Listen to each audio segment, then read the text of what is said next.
Muy buenas tardes, bienvenidos un día más a Todo es Geopolítica, bienvenidos al programa en el que les contamos, explicamos y analizamos todo lo que sucede, todo lo que está sucediendo en el tablero geopolítico en estos momentos, pendientes de las tensiones, nuevas tensiones entre Irán e Israel, después de las amenazas ayer por parte del presidente iraní, Ebrahim Raisi, decía que sabía cualquier ataque a su territorio terminarían destruyendo, aniquilando Israel.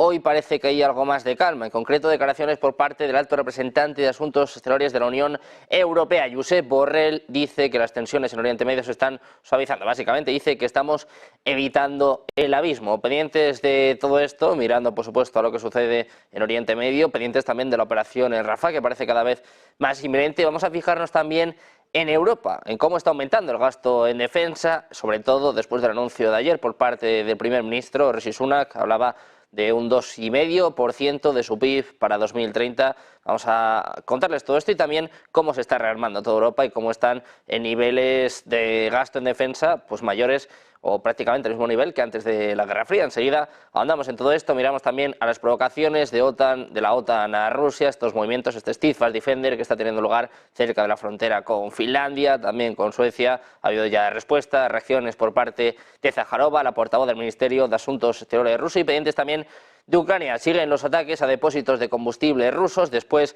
de que Estados Unidos le dijera que no, que tenían que parar con este tipo de ataques, que estaban tensando el petróleo y que podrían intensificar más aún este conflicto, a pesar de que la administración de Joe Biden ha advertido en reiteradas ocasiones a Zelensky. Siguen los ataques de este tipo por parte de Ucrania. Enseguida analizamos todo esto de la mano de los mejores expertos, pero antes miramos ya a la actualidad, miramos a las palabras de Josep Borrell, el alto representante de Asuntos Exteriores de la Unión Europea. Ha señalado este miércoles que Irán e Israel se han alejado del abismo y que no están usando los últimos ataques para aumentar las tensiones, aunque, eso sí, avisa de que el peligro de una escalada sigue latente en Oriente Próximo. Decía Borrell, ninguno de los dos lados han utilizado las explosiones de Irán como elemento nuevo de escalada, pero el peligro existe todavía y la obligación es llamar a la contención para que la escalada no aumente el nivel de riesgo. Es lo que ha argumentado en un debate en el Parlamento Europeo centrado en el ataque a Israel con cerca de 300 drones y misiles por parte de Irán. Esto lo ha llevado al jefe de la diplomacia europea a apuntar que Irán e Israel se han alejado un poco del borde del abismo en referencia al escenario de una guerra a gran escala tras sus ataques cruzados. Pendientes de Israel, pendientes de Oriente Medio, miramos a España. Les contamos que el gasto militar en Europa Central y Occidental es ahora más alto que el último año de la Guerra Fría. Para que se hagan una idea, aumentó un 16% entre 2022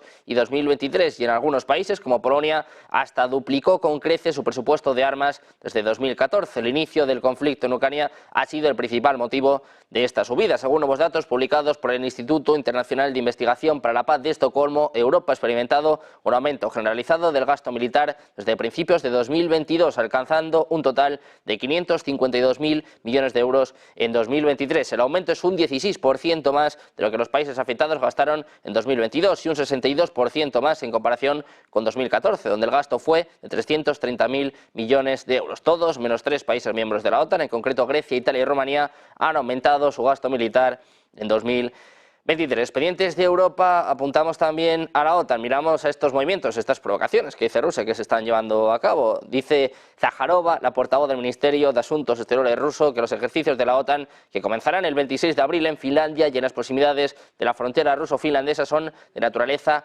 provocativa, es lo que ha apuntado en declaraciones a la agencia estatal de noticias RIA, en precisamente una entrevista publicada este miércoles. Los ejercicios militares de la OTAN cerca de la frontera rusa son de naturaleza provocativa, dice Zaharova, que su tarea es ejercer presión militar sobre la Federación Rusa mediante una demostración de fuerza. Pendientes un día más de las tensiones entre Rusia y la OTAN, terminamos mirando a Ucrania. Les contamos que ha atacado con cientos de drones emplazamientos energéticos en la región rusa de Smolensk, unos 400 kilómetros de sus fronteras. Es lo que ha afirmado este miércoles a la AFP una fuente del sector de defensa ucraniano, subrayando que se trataba de objetivos legítimos. Los drones ucranianos atacaron 2 depósitos de petróleo que almacenaban 26.000 metros cúbicos de combustible durante esta operación organizada por el Servicio de Seguridad de Ucrania, es lo que indicaba al menos esta fuente. Esta afirmación se produce en un contexto de tensiones con Washington, que ha criticado públicamente los ataques de Kiev a instalaciones energéticas ubicadas en suelo ruso.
Pendientes de los conflictos en Oriente Medio, también de la guerra en Ucrania, pendientes también de cómo Europa se está rearmando. Ursula von der Leyen, por cierto, en las últimas horas, en los últimos minutos, estaba diciendo que en el caso de que Putin gane la guerra en Ucrania, en el caso de que Rusia gane esta guerra, Europa no volverá a ser lo mismo. Dice que cambiará el curso de la historia en la Unión Europea. En este sentido, vemos, bueno, cómo todos los países están aumentando su gasto en defensa. También hablaba sobre esto el primer ministro británico, Rishi Sunak. Escuchamos. So, Natasha, I think probably I'll echo a little bit what I said to Gary already. Look, we're able to make the announcements we made yesterday because we've got an economic plan and that plan is working. Growth returning, inflation coming down, energy bills coming down, wages rising, and we've been able to do all these things. We have record investment in our public services, including the NHS. That's not going to change. It's going to continue to increase. We have record investment in our schools. That's not going to change. It's going to continue to increase. And alongside that, we are able to cut people's taxes. As I said, £900 tax cut for an average person in work, the state pension going up by £900. But we have made a choice, and I'm not shying away from that choice. All governing is about prioritising. You know, I've decided to prioritise defence because I think that's... Pendientes de estos anuncios por parte de Sunak, por parte de los principales países occidentales, ponemos el foco también en Oriente Medio, empezamos a analizar estas cuestiones de la mano, como siempre, de los mejores expertos. Hoy contamos con Diego Pitals, profesor del Máster de Relaciones Internacionales del IEB. ¿Qué tal? Muy buenas, Diego. Buenas tardes. ¿Qué tal? Muy buenas tardes, Sergio. ¿Qué tal? Placer. Tenemos a Enrique Refollo, experto en geopolítica. ¿Qué tal? Muy buenas, Enrique. Buenas tardes. Hola, ¿qué tal? Muy buenas tardes. Y les presentamos también a Juan Antonio Aguilar, director del Instituto Español de Geopolítica. ¿Qué tal? Muy buenas. Muy buenas, ¿qué tal? Un placer, Juan Antonio. Si os parece, ponemos ya el foco en lo que sucede en Oriente Medio, pendientes de la operación en Rafah, muchas fuentes hablando ya de que es una operación inminente, después de la ayuda también por parte de Estados Unidos, el veto de la entrada en la ONU, de la membresía en la ONU de Palestina, que tuvo lugar también la semana pasada, cómo ha ido mediando también la administración Biden en estas tensiones con Irán. Quiero preguntarte por todo esto, Juan Antonio, ¿cómo ves la situación en Oriente Medio? Dice Borrell que nos estamos alejando del abismo. Entonces, tenemos que ponernos a temblar todos, ¿eh? Si lo dice Borrell, es decir, vamos a ver, si se refiere al abismo, a que no ha habido una escalada que ha incendiado todo Oriente Próximo tras el cruce de ataques de hace unos días, bueno, pues es una forma de decirlo. Pero desde el punto de vista geoestratégico y militar, la situación realmente no ha cambiado nada. Es decir, yo entiendo que a lo mejor los inversores, los mercados y demás lo puedan ver de otra forma, pero es decir, hay que hacer el análisis de lo que ha ocurrido en los últimos 7 meses. Es decir, vamos a ver, aquí se ha abierto un conflicto en 7 frentes con Israel. Ya lo hemos dicho en otras ocasiones, ¿no? Estamos hablando de Gaza, Cisjordania, la frontera jordana, los altos del Golán, el sur del Líbano y lo que ocurre en el Mar Rojo, aparte de las incidencias que hay en las bases norteamericanas en Irak y en Siria, ¿no? Bueno, eso sigue abierto. O sea, no solamente sigue abierto, sino que en algunos puntos, y ahora explicaré, si me dejáis un minuto, la situación puede incluso empeorar. El tema de la imagen internacional de Israel, pues ya sabemos cuál es. Es más, Naciones Unidas ya está declarando que es muy posible que se hayan producido crímenes contra la humanidad. Y si eso es así, supongo que se aplicará la jurisprudencia de Nuremberg. ¿O es que esto ya es otra cosa? Si son de los nuestros, sí, no, y si son de otros, sí. Es decir, a ver, la situación en Yemen va a empeorar porque las autoridades de Yemen han dicho que van a extender sus operaciones al Océano Índico también. Por cierto, aquí surge una pregunta. ¿Dónde está la famosa flota combinada de Estados Unidos y otros aliados que estaban allí para hacer frente a los yemeníes? Han empezado a retirar buques, el grupo de ataque de portaaviones se fue hacia la zona del Canal de Suez y ya no sabemos nada de qué está pasando allí. Es decir, bueno, es decir, si a esto lo llaman que nos hemos separado del abismo, mirad, es decir, para que veáis un punto estratégico de cómo está la situación. A Israel tiene 3 rutas fundamentales de suministro de recursos vitales. Una es el puerto de Eilat. Bien, está a menos del 50% de su capacidad porque los yemeníes lo bombardean cada 2 días. La otra es la ruta árabe que surge terrestre surge desde Emiratos Árabes Unidos, pasa por Arabia Saudita y llega a la frontera jordana. Está bajo ataque de las milicias chiíes, tanto desde Irak como desde Siria.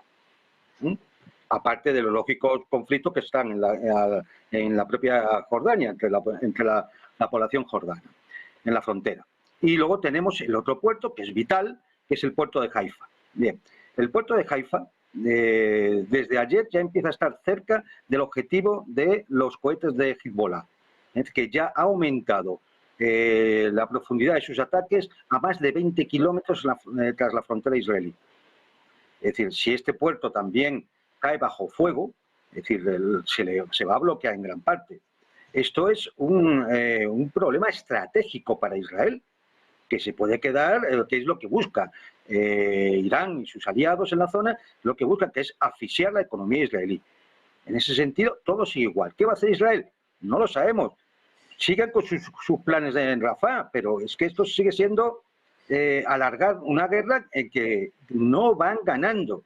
Y como siempre digo, en una guerra asimétrica no gana no el que vence el terrorista, sino el que evita que la potencia más fuerte venza. Entonces, este es el análisis que podemos hacer en estos momentos. Vamos a seguir continuando viendo escaladas y situaciones muy complicadas en la zona. Juan Antonio, hablando de escalada, hablando de la situación en Israel, enseguida vamos a contar con el portavoz del gobierno israelí en un contexto en el que, ojo, estaba hablando Juan Antonio de que la operación en Rafah es inminente. Hay un portavoz de defensa israelí que dice que están esperando ya directamente la aprobación del gobierno en un momento en el que la SFDI, el ejército israelí, está en la alerta máxima, sobre todo en la frontera con Líbano. Nos estaba explicando Juan Antonio todos los frentes que tiene abiertos en estos momentos Israel, más allá de que las tensiones con Irán parece, al menos parece a priori, que se vienen disipando en los últimos días. Muchos frentes abiertos, muchas cuestiones que tratar y sobre todo, bueno, pues la presión internacional que sigue sin menguar. La administración del presidente estadounidense Joe Biden sigue intentando tanto frenar la operación en Rafah, preocupado sobre todo por este prácticamente 1,5 millones de desplazados que han tenido que refugiarse en esta zona después de salir de Gaza. Y bueno, la cuestión humanitaria sigue estando sin duda en el foco. Vamos a trasladar todas estas cuestiones ya a David Mencer, portavoz del gobierno de Israel, spokesman for Israel. Hi David, thanks for coming for North TV, it's a pleasure. Hello there. Hi David, it's a pleasure to having you here in North TV. I would like to ask you about Iran. The last day, Ebrahim Raisi, the president of Iran, was talking about an imminent attack for Israel. And he said that if Israel attacks in Iran, there will be further attacks, and he could even destroy Israel. What do you think about these threats by Iran? What do you think about this? Well, the unfortunate truth about Iran is that they are supporting terrorist organizations in our region. In our north, Hezbollah is supported by Iran, financed by Iran and guided by Iran. In our south, Hamas, again, is guided by Iran and financed by Iran. And of course, the Houthis in the Straits of the Red Sea, they're also directed by Iran. So Iran is, unfortunately, a very unpleasant force across this region. Not the people of Iran, it's very important to make the distinction. Not the people of Iran, but the regime which runs Iran. They unfortunately are supporters of terrorist organizations. They have said very publicly that they wish to wipe my country off the face of the earth. And we, of course, here in Israel are here to make it very, very clear to them that we will not let that happen. And what do you think about the attacks in the last weeks?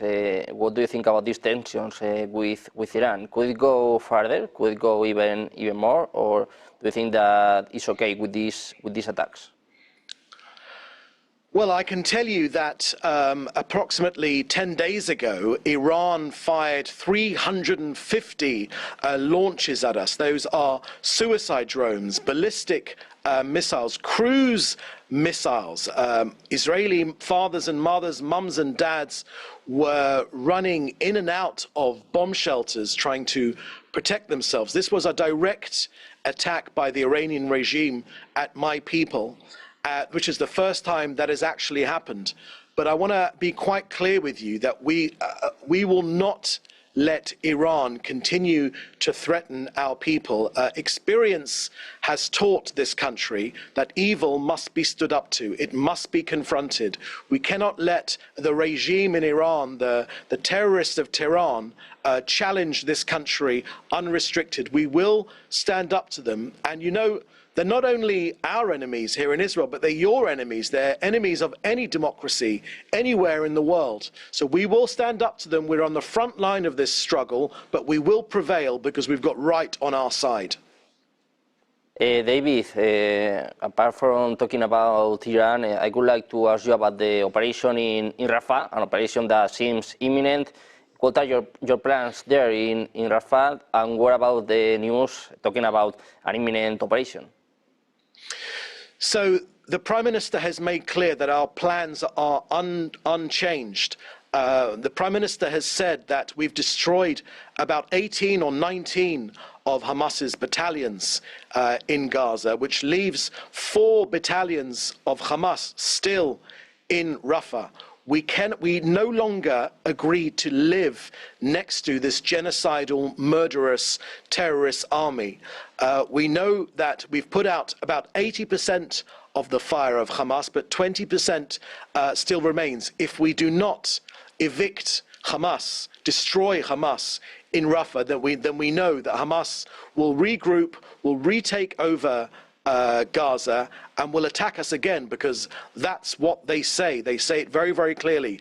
And the thing is, we're listening to them. We know exactly what they're saying, and we know that they mean it, which means that we must move civilians out of harm's way. First and foremost, our battle is not with the ordinary Gazans, our battle is with Hamas. We'll move people out of harm's way, but we will destroy the last 4 battalions of Hamas. The Prime Minister has made clear that a date has been set, and it is our intention to destroy the last vestiges of this terrorist army threatening us in our south.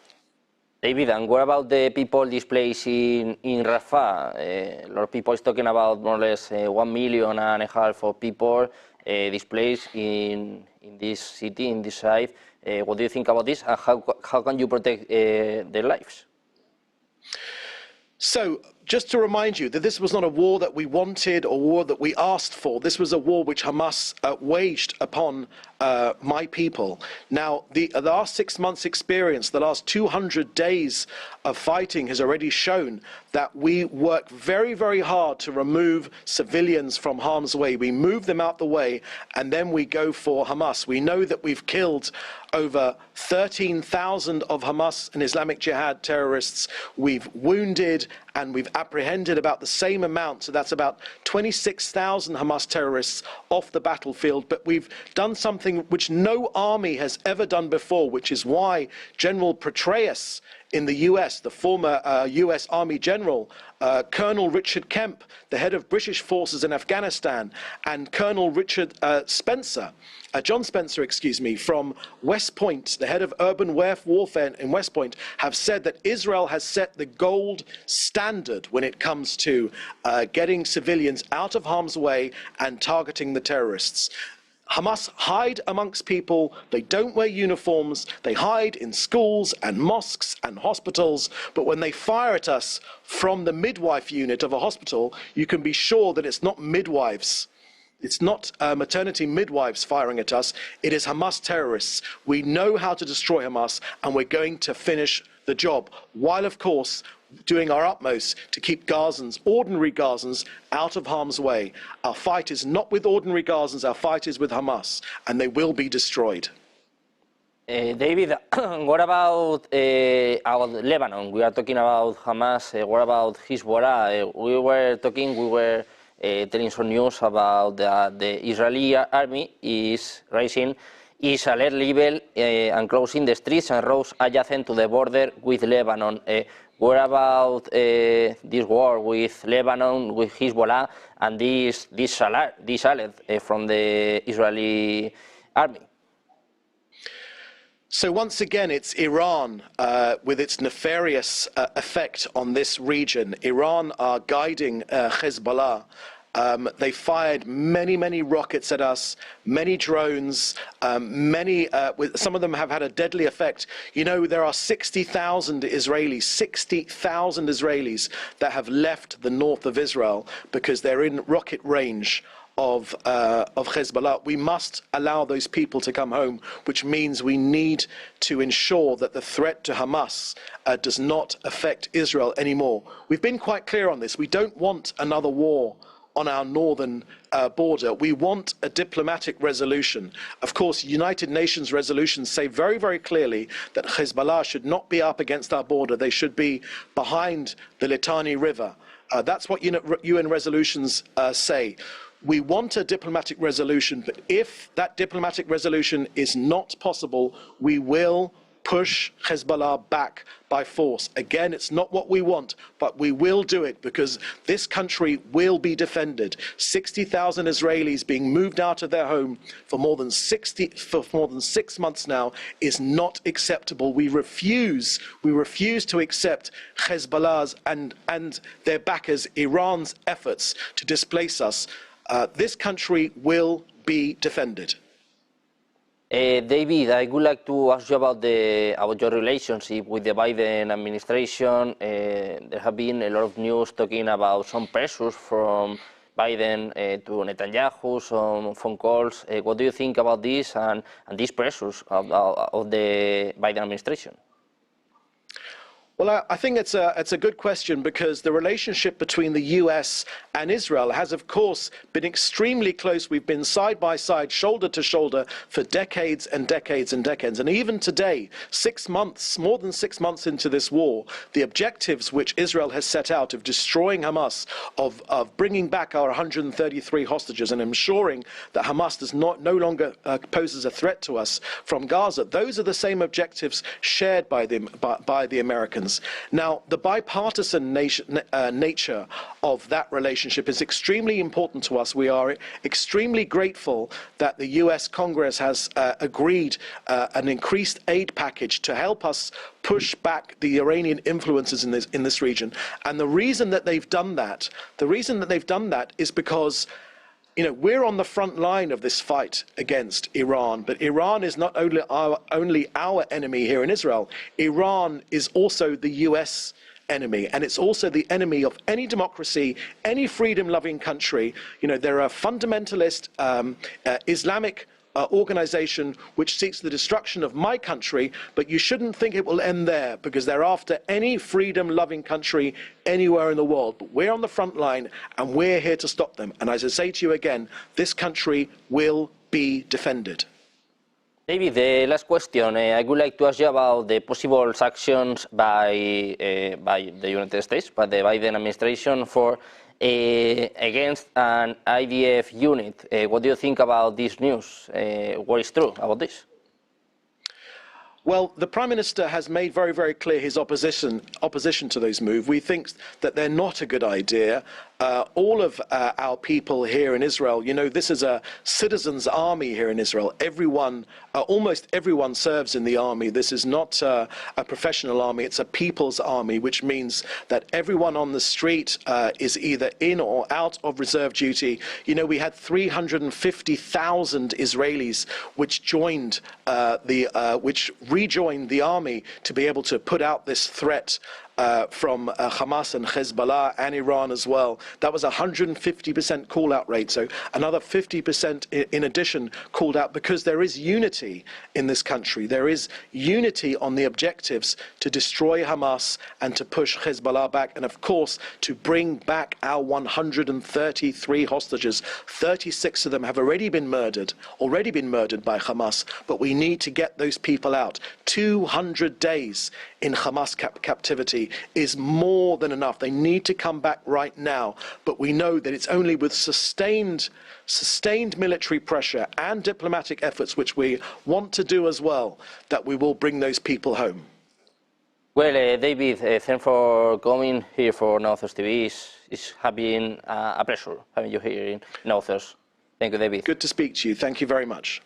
Muchas gracias. Pues hasta aquí ha llegado la entrevista del portavoz de Israel. Como ven, le hemos preguntado básicamente por absolutamente todo, por las posibles sanciones por parte de Estados Unidos, en concreto a una unidad de la CFDI. Les hablábamos de que la operación en Rafah es inminente. Le hemos preguntado por esta cuestión al propio David Mencer, al portavoz del gobierno israelí, que dicen, bueno, pues están básicamente esperando ya la aprobación de Netanyahu, a pesar de las presiones por parte de Estados Unidos, por parte precisamente del propio Joe Biden. Blinken también hablaba de los desplazados, saben, más o menos 1,5 millones de personas que están, bueno, desplazadas allí después de las atrocidades que se están cometiendo en Gaza. Había críticas también por el chat, está bien la libertad de expresión, escuchar a todas las partes. También nos gustaría entrevistar a los palestinos, por supuesto, pero bueno, de momento esto es lo que tenemos y se lo quiero trasladar también a nuestros invitados. Enrique, no sé si has estado atento a esta entrevista, a estas declaraciones por parte del portavoz del gobierno israelí. No he eludido las cuestiones, pero bueno, más allá de lo que él diga, es evidente la situación, ¿no? Lo que está ocurriendo en Gaza, sobre todo teniendo en cuenta lo que decíamos, que la operación en Rafah es prácticamente inminente, ¿no?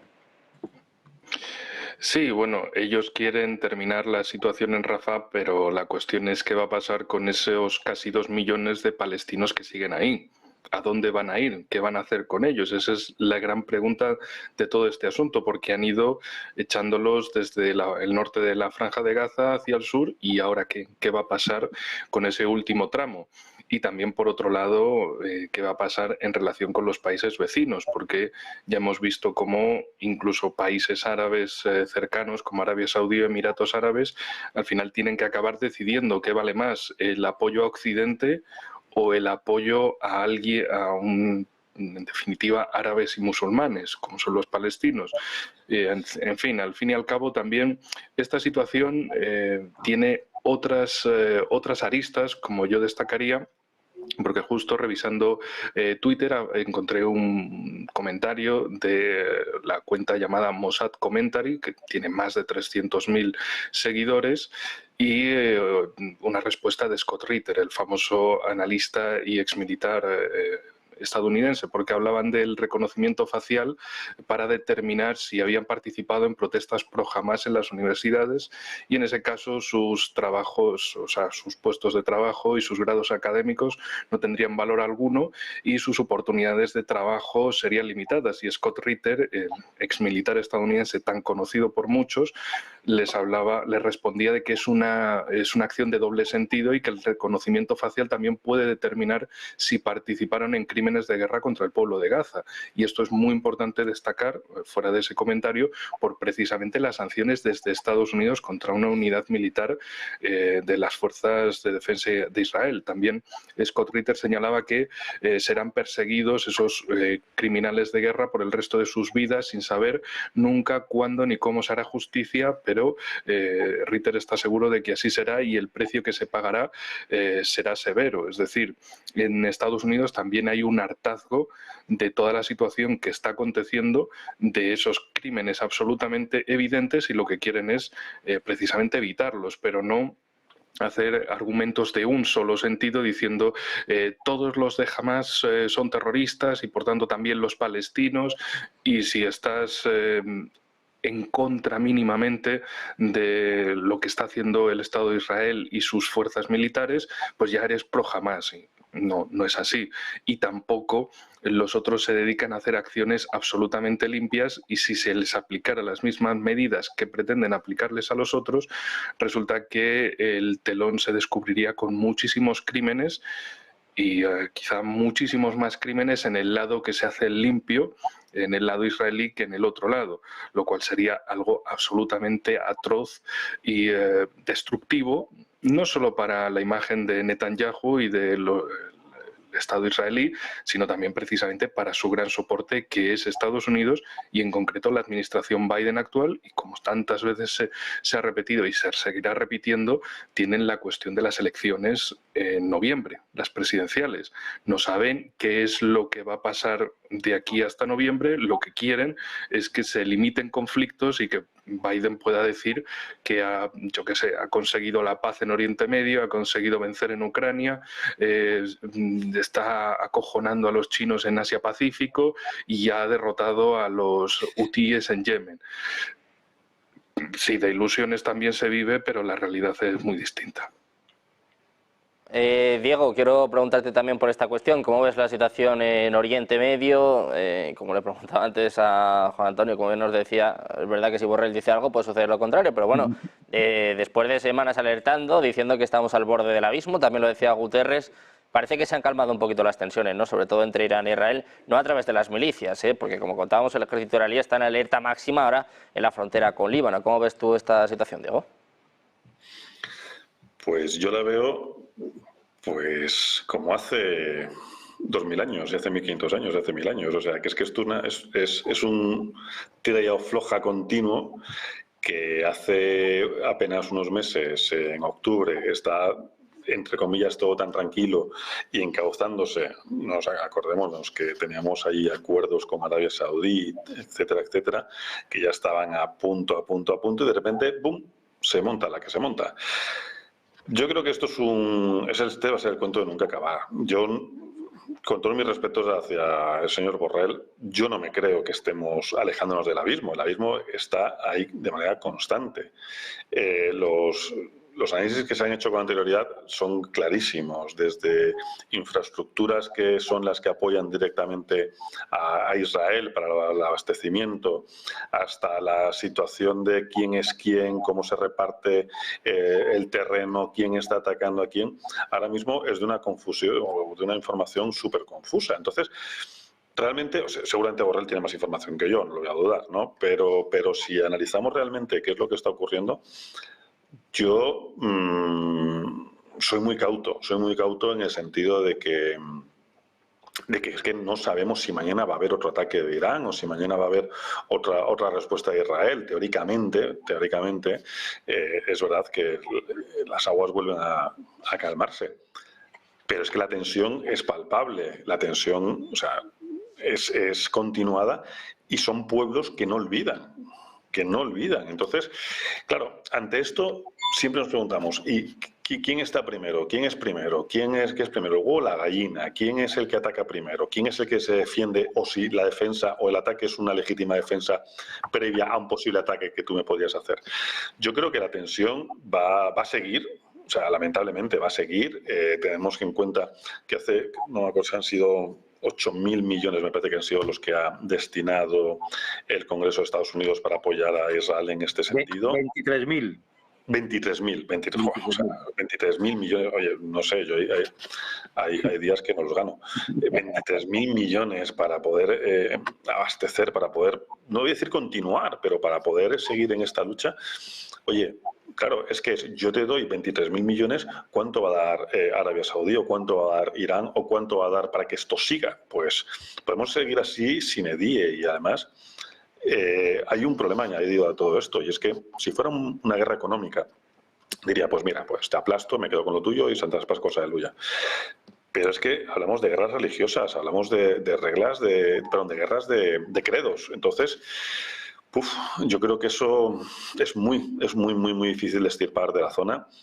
Y bueno, pues es que desde que Israel existe, desde que el pueblo judío existe, desde que los palestinos existen, se han estado dando bofetadas. Y yo creo que va a seguir así, no te voy a decir secula seculorum, pero vamos, casi. Bueno, yo creo que... Sí, Juan Antonio. Sí, yo creo que, hombre, a ver, evidentemente podemos ir remontándonos en la historia muy atrás, ¿no? Pero yo creo que hay un punto de inflexión donde teóricamente es a partir del cual se puede evitar el abismo.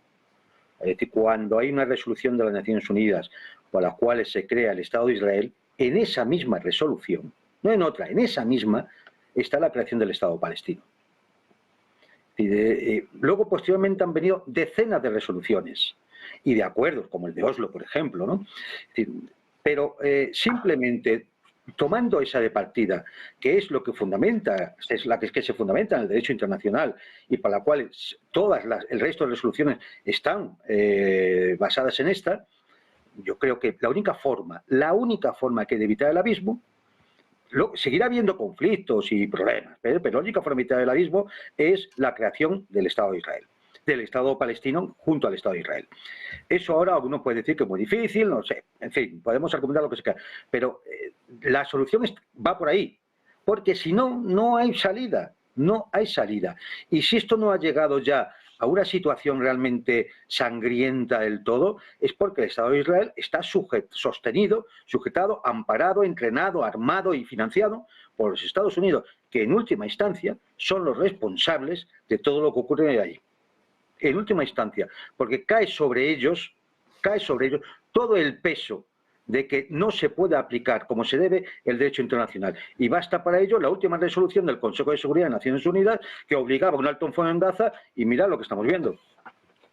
Bueno, pues pendientes de Gaza, pendientes de estas tensiones, de si vamos o no hacia el abismo, en Europa, pues la verdad que tampoco estamos mucho mejor, también nos estamos acercando al abismo, también nos estamos acercando, por cierto, a un conflicto con Rusia y mientras tanto Europa sigue, o por lo menos intenta rearmarse. Les contábamos datos, por ejemplo, sobre el Reino Unido. Ayer Sunak anunciaba un aumento del gasto hasta el 2,5% de su PIB. Incluso España ha aumentado su gasto en torno al 10%, 9,8%, si no me equivoco. Es, bueno, una nota, es algo pues que está ocurriendo entre los principales países europeos, también los principales aliados de la OTAN.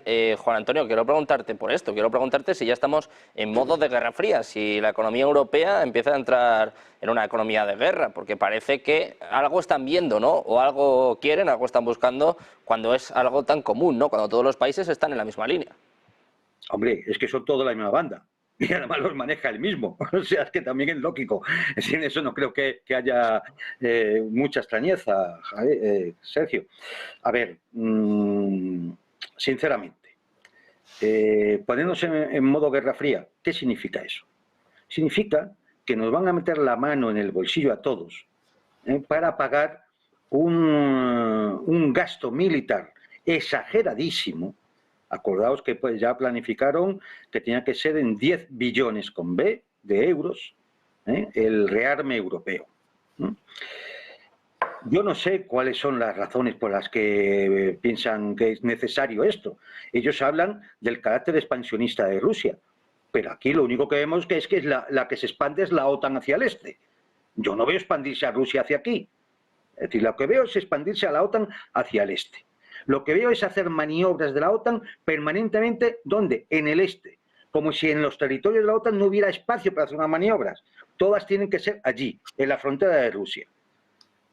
Claro, todo esto, hombre, empieza a ser un poco sospechoso, ¿no? Yo, sinceramente, creo que más allá del relato que nos sueltan de la amenaza rusa, y mañana será la amenaza china, y si no la de los extraterrestres, es que están intentando crear una demanda artificial exagerada para esconder lo que es una situación económica lamentable y patética, por mucho que lo quieran esconder bajo el gasto público, bajo el aumento de la deuda y decir que las cifras y los indicadores económicos no son tan malos, cuando la realidad es que hay un proceso de desindustrialización, un proceso de finalización de la posibilidad de tener soberanía alimentaria mediante agricultura y una ganadería propia, y lo que estamos realmente es en una situación muy patética. Es decir, yo siento decirlo, pero es que la Unión Europea se ha convertido en un pozo de mugre y cochambre, donde lo único que vemos que florece es el militarismo, la dictadura, la censura, la falta de libertad, la corrupción y la mentira. Y si no, que alguien me venga, que me diga Borrell o la señora Fontella, qué pruebas, qué argumentos, qué hechos, qué datos hay para pensar que estamos al borde de una guerra.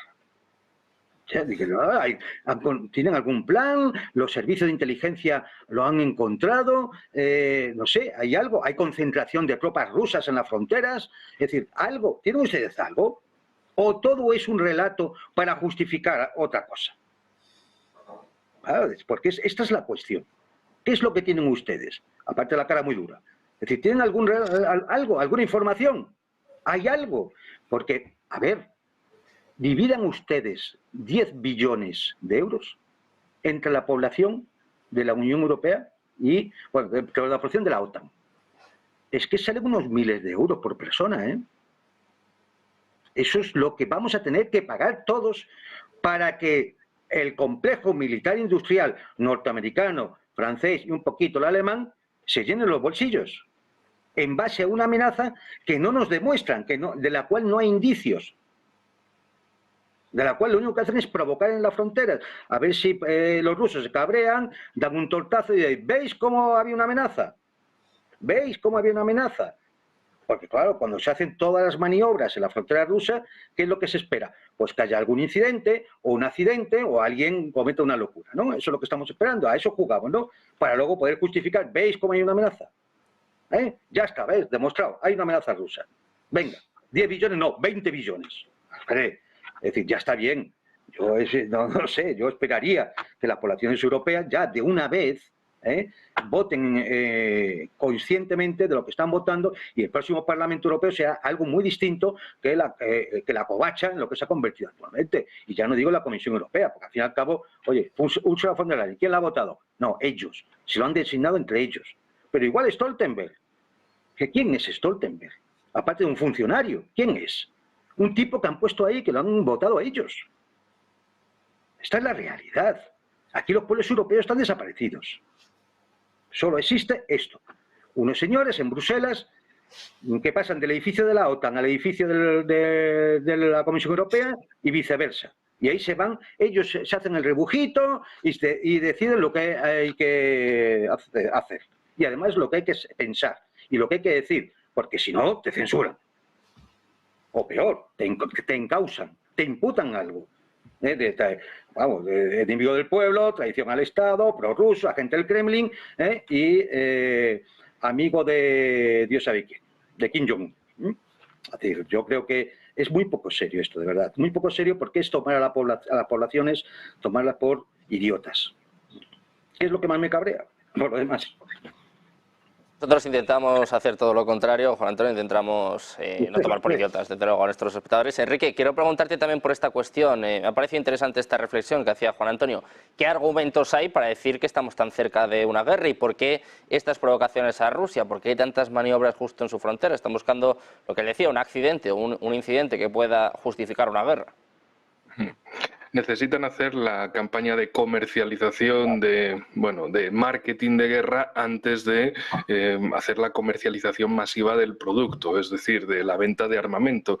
Si no hay alarmismo, si no hay una situación urgente, si no hay esa sensación de que estamos al borde de la guerra, pues desde luego va a haber más protestas en países europeos diciendo, oigan, pero ustedes están locos, están recortando en políticas sociales y están metiendo esas inyecciones descomunales en armamento. Es decir, tenemos, justo Juan Antonio hablaba de Stoltenberg. ¿Quién es Stoltenberg? Él venía de ser primer ministro en Noruega por el Partido Laborista, por la izquierda. ¿Quién gobierna en Alemania? 3 partidos de izquierda. Los verdes, los socialdemócratas y los otros de cuyo nombre no quiero acordarme, pero en España el Partido Socialista y Sumar. Y son, con esto lo que quiero decir es, aparte de en Polonia, que ahora tienen un gobierno globalista con Donald Tusk, viejo conocido de la Comisión Europea, que estaba antes de von der Leyen. En Francia tienen a la gente Macron el Sobón, un saludo Moragón, que siempre lo repite. Pues tenemos esta serie de políticos, de amebas en los parlamentos, que son los que están haciendo la campaña de comercialización de guerra y sobre todo también von der Leyen precisamente hablando de, oiga, pero ¿usted va a mandar a sus 7 hijos al frente? No, mis hijos no, intocables. Ah, ya. Entonces, ¿quién va a hacer la guerra? ¿Van a llevar inmigrantes a la guerra? No. ¿Van a llevar a esos liberales progresistas de izquierdas del poder? Tampoco. ¿Van a llevar a quién? ¿A patriotas? Los reprimen dentro de los países europeos, especialmente en Francia. ¿Qué van a usar? ¿A los pobres? ¿Van a arrastrar pobres a la guerra? Menuda capacidad de combate van a tener. Entonces, ¿quién va a hacer esta guerra? Es lo que yo me preguntaría, añadiendo a lo que ha señalado Juan Antonio. De quién va a hacer esta guerra. O sea, sabemos que la vamos a pagar, que nos la van a sacar a base de impuestos, pero ¿quién va a ir? Porque al final hay que ir. Tiene que haber tropas sobre el terreno. Eso, por muchos drones que quieran producir, ¿quién narices va a ir a la guerra de estos? No van a ir. O sea, imagínate un cuartelillo con retratos de Macron, de von der Leyen, de Scholz, de Sánchez, diciendo vamos a morir por esto. Ese cuartel queda, vamos, vacío, pero no quiero poner ejemplos que luego... En fin, pero ese cuartel va a vaciarse automáticamente. O sea, es que nadie va a querer ir a una guerra por estos tipos. Pero la siguen provocando, la siguen vendiendo. Y un detalle más, von der Leyen hace como un mes y medio empezó a hablar de estas compras militares y dijo que había que hacer como en la época de los encierros de 2020, no precisamente los encierros de San Fermín, sino los otros encierros y los de las pinchi, que había que comprar, pues ya sabéis, el caso de corrupción con Pfizer y compañía alemana, donde tenía mucha relación económica von der Leyen, y ahora quiere que también se compre europeo, se compre conjunto, como decía ella, y claro, ¿a quién van a comprar? Alemania. ¿De dónde es ella? De Alemania. ¿Qué cargo había tenido antes? Ministra de Defensa de Alemania. Joder, el truquito del marketing de guerra, ¿no? Es decir, al final es benefícienme a mí, me monto todo este caos, ¿y para quién? Para beneficiar a su contubernio empresarial. Y al fin y al cabo, la pregunta que queda siempre sin resolver es ¿quién va a ir a luchar por estos tipos? Porque si hay una guerra, tendrá que haber una movilización, que podrán ser los soldados, las Fuerzas Armadas ya en vigor, pero tendrá que haber una movilización de fuerzas mayores. Van a echar mano de reservistas, van a reclutar gente, se van a dedicar, como en Ucrania, a secuestrar hombres de los cafés, del metro, de las calles, para mandarlos al frente a morir por Zelensky y compañía. Van a hacer eso en Europa. El desastre interno va a ser descomunal. Y luego no solo esto, y ya termino, prometen guerra hacia el exterior y prometen que nuestra generación va a vivir peor que nuestros padres. Y dice uno, ¿pero esto qué es? No, o sea, no quiero hacer el improperio contraataca, pero vamos a ver, nos prometen guerra en las fronteras y nos prometen depresión en el interior. Y estos son la élite que son más listos que Putin, que Xi Jinping, que todo el mundo mundial reunido. Estos son el progreso y la inteligencia, los que te joden fuera y te joden dentro. Los que te quieren mandar a la guerra al exterior, a defender, entre comillas, las fronteras de la OTAN contra Rusia, y son los que te dicen que, bueno, que por el señor cambio climático y sus cosas, pues vas a tener que vivir peor, va a tener que haber recortes. Es decir, por el cambio climático tiene que haber recortes en políticas sociales, pero por la supuesta amenaza rusa tiene que haber gasto en políticas militares. Esto es magia. Esto lo hizo un mago. ¿Qué pasó con esto? Es decir, como un refrán zamorano, y ya de verdad con esto termino, dime panaderita, ¿dónde está el trato si la harina es tan cara y el pan tan barato? Pues terminamos con este refrán. Diego, quiero escucharte a ti también. ¿Qué opinas de esta guerra, de este rearme en Europa, de un poco a dónde nos están conduciendo los líderes occidentales? Bien decía Juan Antonio que hay elecciones europeas ya prontito, vamos a ver si hay algún cambio o no. Decía Orbán precisamente lo mismo, el primer ministro húngaro estaba advirtiendo de esto, de que Bruselas ya se está preparando para la guerra y además decía, estamos a un paso de enviar tropas occidentales a Ucrania. Era la alerta que mandaba Víctor Orbán y que ha reiterado también, sobre todo de cara a estas elecciones europeas. No sé si esperas que cambie algo en estas elecciones y sobre todo qué devenir tenemos en Europa, qué futuro, por qué nos están llevando a esta guerra. Pues esta guerra nos va a llevar a que, pues como en cierta película, terminemos todos sin Tatooine, ¿sabes? O sea, van a tener que ir a buscarnos para pelear contra el imperio, ¿no? Porque es que la verdad es que no cabe un tonto más en este planeta. Vamos a ver. Si tenemos en cuenta la situación que tenemos ahora mismo en Europa, en la que nadie sabe a qué pertenecemos, nadie sabe qué es lo que hacemos, nadie toma decisiones y cuando se toman decisiones se tardan eones en tomarla. Chico, igual alguien tiene que coger las riendas de todo esto. ¿Qué es lo que ocurre? Que claro, tenemos gobiernos que no es que sean divididos, es que son totalmente antagónicos. O sea, tienes eso, la ultraizquierda en algunos países y tienes no la ultraderecha, la derecha, porque ahora la derecha se llama ultraderecha, pero en otros países. Y entonces, claro, ante esta situación, ¿quién rige en todo esto? Hablamos que sí, que tú quieres mandar tropas a Ucrania a luchar contra Rusia. O sea, es lo último que vas a hacer, te lo digo ya. O sea, no es que sea lo último porque te vayan a echar, no, es lo último porque le estás tocando las narices a alguien que igual no se las tienes que estar tocando tal y como estamos ahora mismo. En Europa, no nos engañemos, no tenemos efectivos. No hay. En Europa no tenemos medios. Ahora mismo en Europa, te comentábamos antes, tú tienes unas infraestructuras que es incapaz de llegar al frente. O sea, tú ahora mismo o te llevas los carros, no puedes montar las columnas que se montaban antes para mover a todo el armamento que tenemos en Europa. Bueno, todo lo que nos queda. No lo que tenemos, lo que nos queda, porque ahora mismo estamos hasta comprando en el mercado secundario porque no tenemos capacidad de compra directamente, no hay capacidad productiva siquiera. Entonces, ¿a cuántos efectivos vas a mandar? Cuando además, no es por nada, pero Europa tiene 200.000 frentes más abiertos. Tenemos África, nosotros España tenemos Marruecos, etcétera, etcétera. ¿A quién vas a mandar? ¿A quién vas a mandar? ¿A los 7 enanitos de von der Meyer? Perdona, y a los cazafantasmas. Esos cazafantasmas. Sí. No, es que realmente, o sea, es un poco como yo digo muchas veces, la guerra de Gila. O sea, es que parece un poco de sainete. La gente nos hemos olvidado aquí en Europa, parece mentira que nos hayamos olvidado de lo que es una guerra. Y una guerra es una cosa muy seria. Y una guerra es algo en lo que, a menos que lo que estén preparando, tal y como está la economía en Europa, es que se basen en las teorías económicas de guerra, de destruyo activos, elimino mano de obra y luego reconstruyo, vale, entonces me lo creo. Me parecería una auténtica aberración, pero bueno, me lo creo.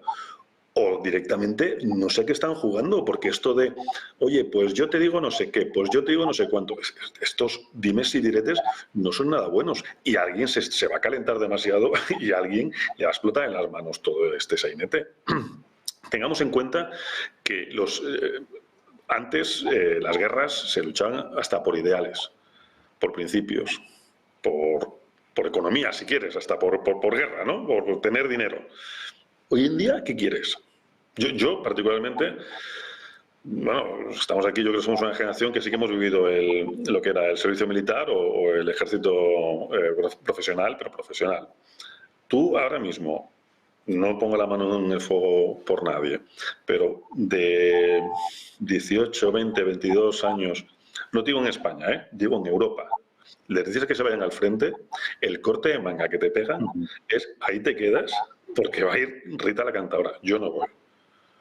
Y es que no, porque no se cree en Europa. O sea, no creo que haya nadie que diga, pues yo voy a luchar por por Alemania, por von der Meyer, venga, tal. No, es que nadie se lo cree. En ese sentido, ¿a quién vas a mandar? Es que ni siquiera, volvemos a lo de siempre, ni por religión, ni por economía, ¿para qué? Si me lo está dando Papá Estado, ¿qué voy a pelear yo por economía? Ni siquiera por ideales, ni siquiera por ideologías. Nadie se va a mojar en ese sentido. Entonces, y luego lo que digo, con la barrera encima geográfica que tenemos de infraestructuras, apague, vámonos, o sea, poco tenemos que hacer. ¿Que hemos entrado en una guerra, otra vez en modo guerra fría? Fíjate, hemos tardado, porque no nos engañemos, la Ucrania lleva 2 años y pico, y que 2 años y pico más tarde estemos diciendo, pues igual que entrar en modo guerra fría. Chico, igual te lo tenías que pensar hace 2 años, cuando la cosa estaba ya en Ucrania ya calentita. Pero parece que aquí las cosas de Palacio van quizás demasiado despacio. Hombre, yo, Diego, te diría que realmente desde el 2007, cuando la conferencia de seguridad de Múnich, en la que Putin habló del nuevo orden internacional, ya a partir de ahí estábamos en Guerra Fría. Sí, por supuesto. Ya a partir de ahí, es decir, el que no lo quería ver es porque no escuchó bien, porque si no, estaba claro que si nada cambiaba y se seguía como se iba desde 2007, se acababa la Guerra Fría. Es que estaba cantado. De todas formas, siendo cierto todo lo que decimos y hemos comentado, hay una cosa que no debo olvidar. Y por ejemplo, con este tema de las maniobras, y que yo creo que la gente no acaba de asumir. Esto es peligroso. Tan peligroso que ya ha habido varios muertos en las maniobras. Entre ellos, un cabo español del que se habla muy poco, que ha muerto en las maniobras allí en Eslovaquia, Polonia, porque estaban haciendo maniobras con fuego de tiro real.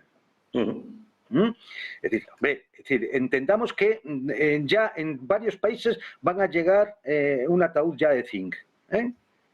Y todo esto es en maniobras.